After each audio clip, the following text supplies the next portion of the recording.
Nasa kote ng mga tauhan ng Mulanay Municipal Police Station ang isang high-value individual sa isinagawang buy-bust operation sa Barangay Santo Niño ng naturang bayan sa lalawigan ng Quezon. Nakatutok dyan si Patrolwoman Jessica Cris Obrero. High-value individual ang naaresto sa isinagawang buy-bust operation ng Mulanay Municipal Police Station sa Barangay Santo Niño, Mulanay, Quezon Province.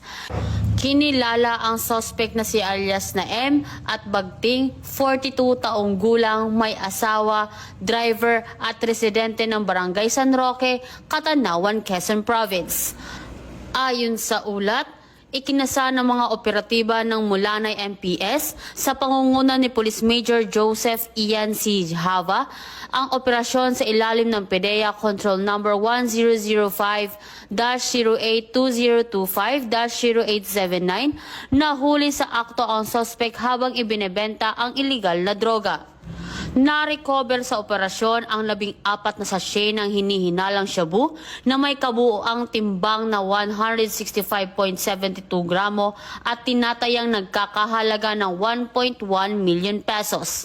Kasama rin sa nakumpiska ang buy-bust money, budol money, timbangan, gunting, mga lalagyang plastic, pouch, styrofoam at isang pulang NMAX na motorsiklo.